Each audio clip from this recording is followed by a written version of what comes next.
Hey everybody, I just want to make this quick video on a topic I said I would just cover, which is hair growth. It's going to be a short video, trust me, very short, because this is a simple situation. A lot of people want to complicate um, hair growth, and some people don't want to do what's necessary to make their hair grow. But I'm just going to cut to the chase and tell you the things that have helped me. A few years back, I did the big chop. Cut all my hair down. I went natural for 2 years, well, actually almost 3 years, and I finally, decided to re-relax my hair. But the thing is, of course, if you can live chemical free, that's the best thing for your hair. But the thing is, because of the nature of my work, it's hard for me to deal with my hair in a natural state because it gets very bushy the longer it grows. So let me just talk to you about hair growth. A lot of people are suffering with thinning hair, bald spots, alopecia around the edges, and this kind of thing. And there's some general things that you can do. I'm not a hairdresser, I'm not a cosmetologist, but I'm just going to tell you because I have cut my hair several times and grown my hair out several times, and I'm just going to tell you how. I'm just going to tell you what Poe does, and you can take it from there. You have to find what works for you.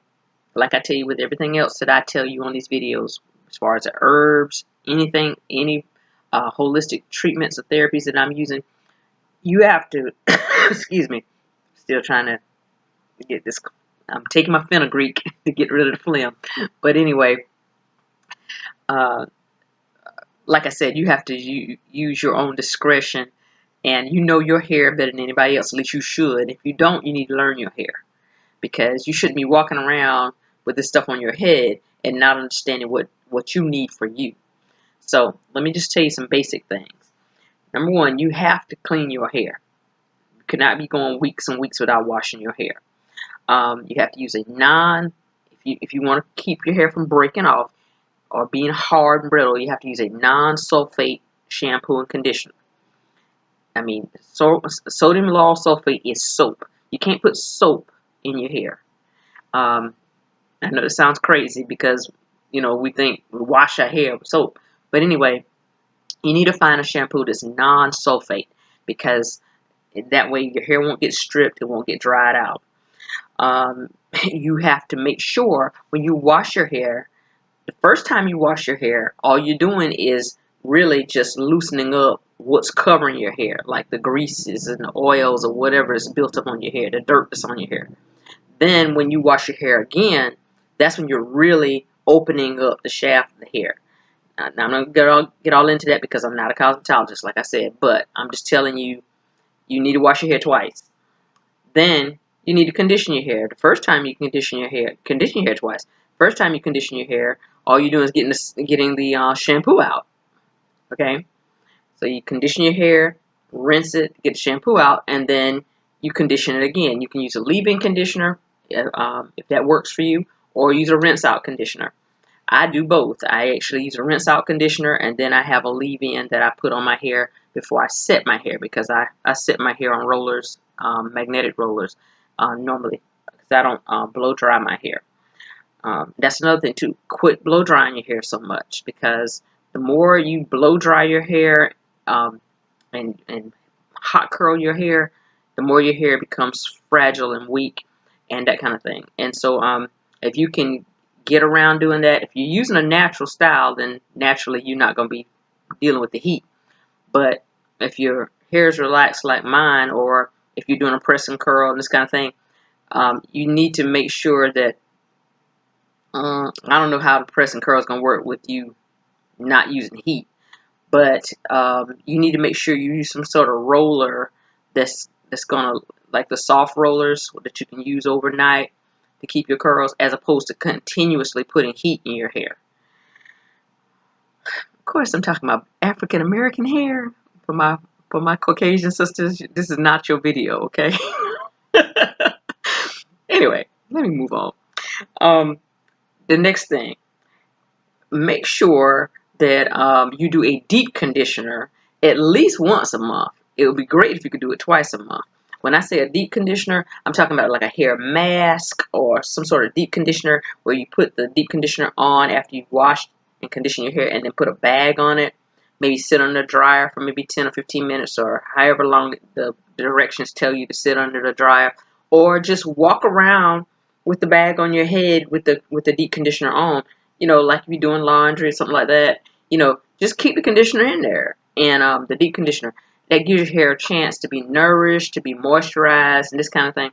It's like a spa for your hair, and your hair will love it, and you will love your hair for it. So then you can do that. Make sure that you are drinking plenty of water. If you are dehydrated, your hair will be dehydrated, and your hair will break and pop. If you're not taking your vitamins and minerals, your hair will break and pop. It will become brittle. The vitamins that you need to take all your vitamins and minerals, but the vitamins and minerals, or at least the vitamins and minerals that you need to focus on, or need to make sure are in your multivitamin, multimineral, are D3, biotin, vitamin E, copper, and selenium. I'll say that again: D3, biotin, vitamin E, copper, and selenium, because those are the ones that are really going to cause your hair, your skin, your nails, everything to be strong. Okay, so your connective tissue. There are others, but I'm not going to get all into that. I'm giving you the basics. If you're taking a good multivitamin, multimineral, they should already have those in there.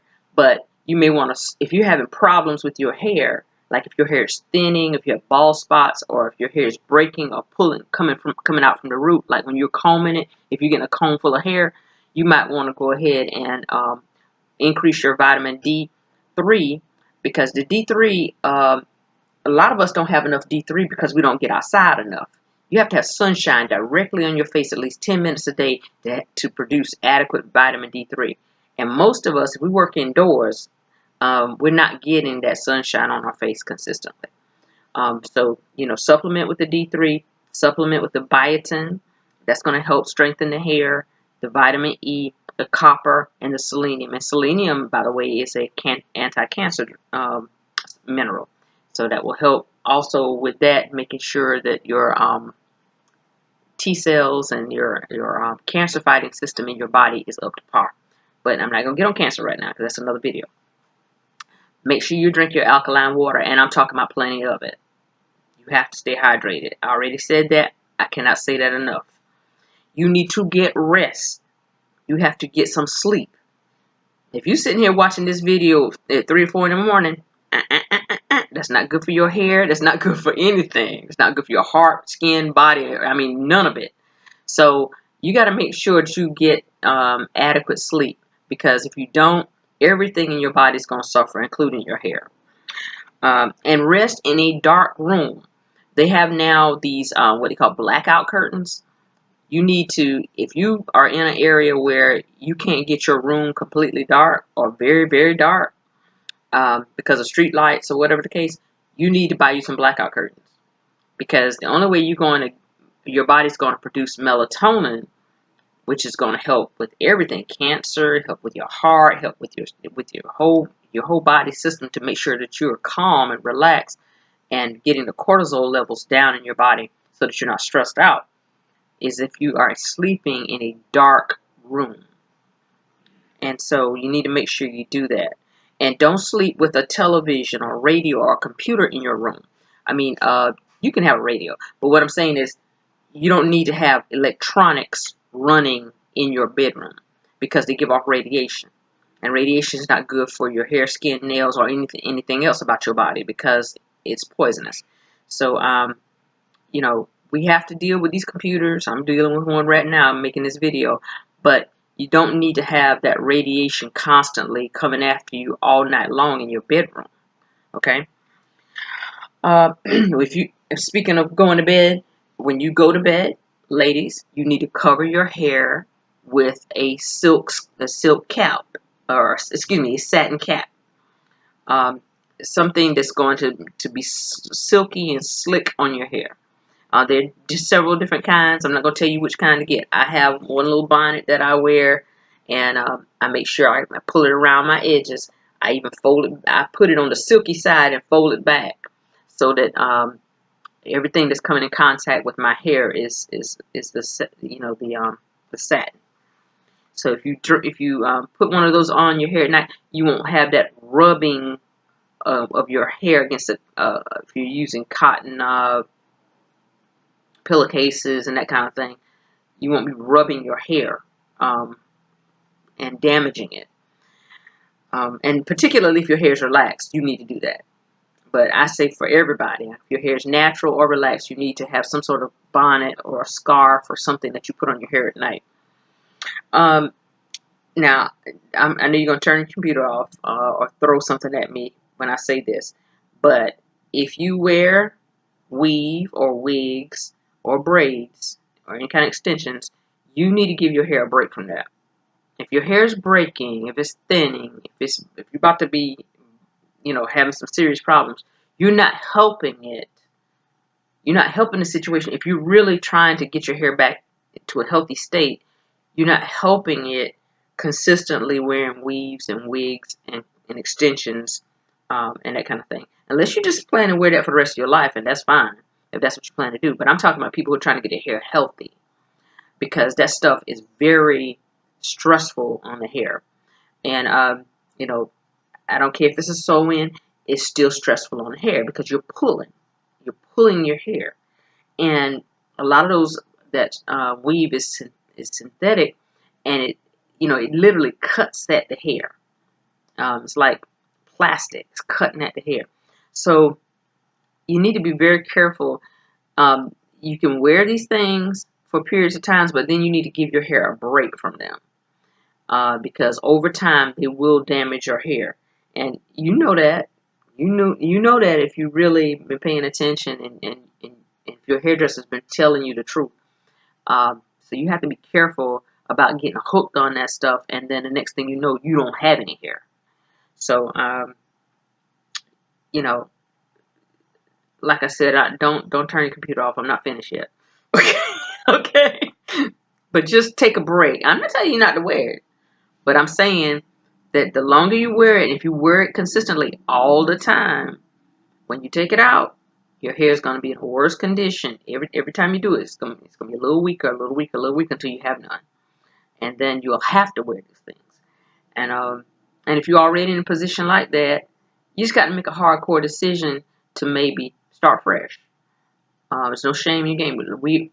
We sisters now, some of us, we had to cut it all the way down to the quick and go ahead and start over again. And you don't have to explain to anybody what you're doing with your hair. It's your hair. If you need to cut it all the way down and start all over again, do so. If you want to grow hair. But I mean, it's your hair, it's your decision. But I'm just telling you to make wise decisions. If you don't have to wear that stuff in your hair, don't do it. And don't start it with your children. I mean, if your baby's hair is not long, don't worry. Don't make them feel as if they have to have long hair, or they have to have some sort of texture of hair that's different from the texture that they have.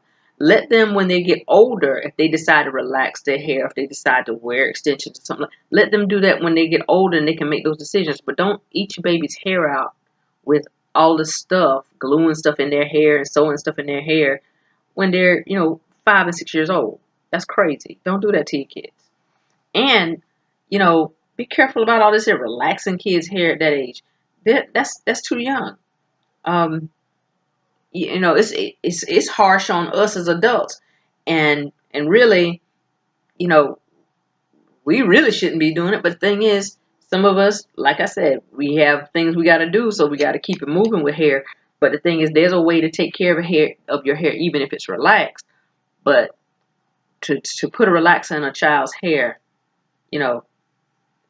especially before they're in a position to make that decision for themselves, I don't think that's fair. That's just like, well, I'm not going to get into people piercing babies' ears. If you want to pierce your child's ear, that's your business. But once that's done, that's done. If the child didn't want it, if they decide later they didn't want that, it's already done. So, there you go. Don't turn the computer off yet. I'm not finished talking. Okay. Next, trim your hair regularly. You are not going to be able to grow your hair if you don't trim your ends. I mean, your hairdresser will tell you this. A lot of people don't believe it. I'm not going to cut my hair. I'm not going to cut my hair. if you don't cut your hair, if you don't cut the dead ends off of your hair will not grow. Your hair will split and your hair will be fuzzy. And the next thing you know, you'll be frustrated because hair, you cannot consistently walk around, putting curlers in your hair. I'm talking about hot curlers, blow drying, doing all this kind of stuff and not trimming your ends.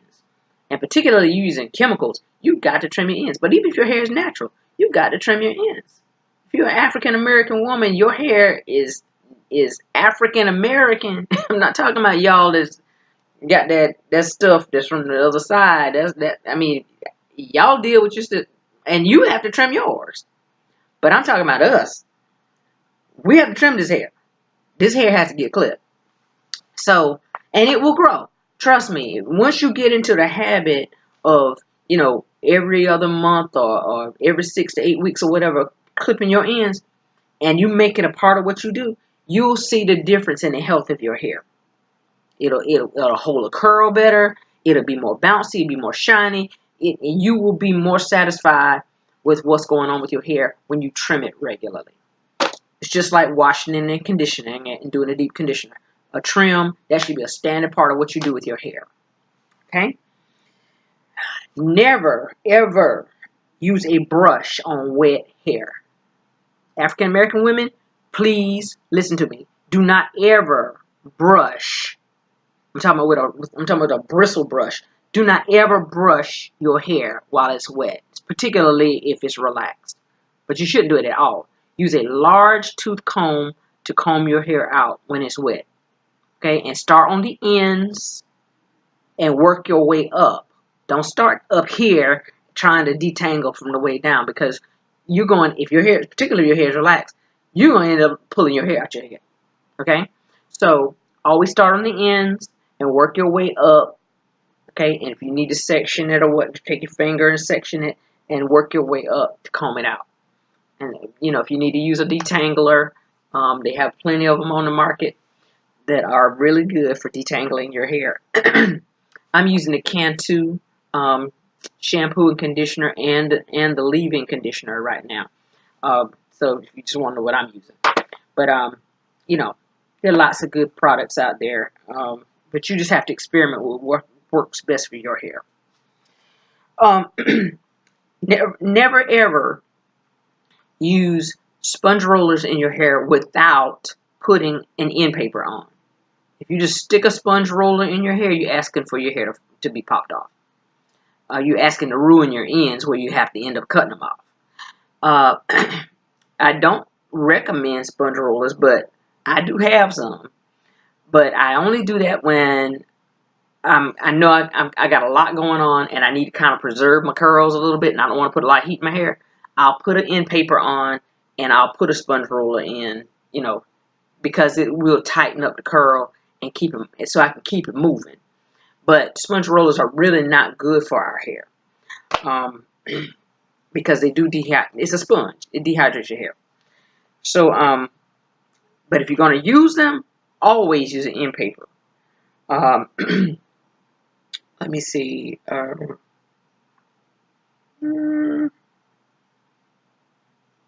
Yeah, I think that's about it. Yeah. Oh, and of course, you need to periodically massage your scalp. Okay, moving your skin around on your skull. That's what I'm talking about, so that it doesn't get like what we call tight. If you move your hairdresser, when they shampoo your hair, they're massaging your scalp, but you need to massage your scalp. Just shake your skin around your skin around on your skull, because what that does is that improves the flow of blood to the roots of your hair. Okay, and that will help your hair thicken up. It'll help to if you develop in a bald spot or something like that, it'll get blood flowing to that area so that we can start hair growth in that area. Also, you need to sweat. I know you don't want to hear that, but you need to sweat. That means you need to be working out. And I'm not talking about just working out in the gym. Do stuff around the house. I mean, if you have a yard work you can be doing, if you have if you can wash the car at the house, whatever you can do is going to get you sweating. That's going to help you because, well, number one, it's going to detox your body, but it opens your pores, you know. And so sometimes people lose their hair because the pores are so tight and closed and this kind of thing, and it's like it just becomes a tight, aggravated mess, and the hair just can't come out like it needs to. So make sure you sweat, make sure you massage your scalp, make sure you drink plenty of alkaline water, make sure you take your vitamins and minerals, especially your D3, your biotin, um, your vitamin E, your selenium, and your copper. Um, you want to make sure you get good rest in a dark room. Okay, you want to cover your hair with a satin cap. You want to make sure when you wash and condition your hair that you wash your hair twice with a non-sulfate conditioner, a non-sulfate shampoo, and use a conditioner. Condition twice as well, and then use a deep conditioner at least once or twice a month. That's where you use a cap under a dryer, or use a cap just walking around while you're doing stuff in the house. Okay? Um, you know, be mindful of those of you who are wearing tracks. Be mindful of taking care of your hair while you're wearing tracks. My thing is take that stuff down, wash and condition your hair, give your hair a break. Then if you're going to put your tracks back in, do that. But you can't just abuse your hair. You know, it can't be, and if you're putting braids in your baby's hair, you cannot be leaving these braids in these kids' hair for months at a time, because it will kill their hair. Their hair will be matted, and you'll have to end up cutting it out. Yeah. Trim your hair regularly and never brush wet hair. Okay, and I'm talking with a bristle brush. If you have a plastic brush, you know, we have the detangling brushes, that's fine. But I'm talking about the bristle brush, like what guys brush their hair with. I'm talking about black guys. I'm not talking about white guys now. But I'm talking about the bristle brush. Do not brush your hair with a bristle brush while it is wet. You shouldn't brush your hair with a bristle brush, period. But you definitely don't need to do it when it's wet, particularly if your hair is relaxed. If you use sponge rollers, once again, use end paper. And but please just try not to use sponge rollers at all. Use the satin covered rollers, or the bending rollers, uh, the foam bending rollers that you know, will keep your curls between sets. I hope this has been helpful. I had a question asked of me about how my hair grew, and so I'm just telling you what I do. And you know, if it works for you, it does. If it doesn't, hey, find out what works for you. It's your hair, and I pray that it's been helpful. If you have any questions, just hit me up on my inbox, and I pray that you'll have a blessed and wonderful night. Stay beautiful, stay lovely, stay kind, and help those in need. You know, we're all passing through this life, and you know, hair really is not important in terms of the bigger scheme of things. It does help us, you know, with our low self-esteem and all that kind of thing. But at the end of the day, you know, if you lose it all, you know, as long as you have the love of God in your heart, and the love that you know you need to have for yourself and for others, that's what matters. Um, I hope this little advice helps you, if you are having issues with your hair, to know which direction to take next. Because sometimes we just need somebody to tell us um, what we need to do, or what they've done, so that we'll have some sense of direction. Because I don't want you to be frustrated about stuff like that, like your problems with your hair, because it'll take your mind off of things that are really important. So let's just deal with these little lady issues, okay, girls, and because we have a lot more to deal with than our hair. Okay. Well, anyway, I'm going to go ahead on and get ready for bed and get ready for my Sunday tomorrow. I am praying for everyone who is out here trying to make it after the storm. I'm praying that God will just provide um, the necessary resources for everyone to get back on their feet and do what they need to do. If you can help someone, do what you can. Uh, if each one tries to reach one, I think we'll all get where we need to be. I love you in the Lord, and I pray that these videos, you know, all of them that I've done, that they've helped you in some small way. God bless you, and I love you sincerely in the Lord.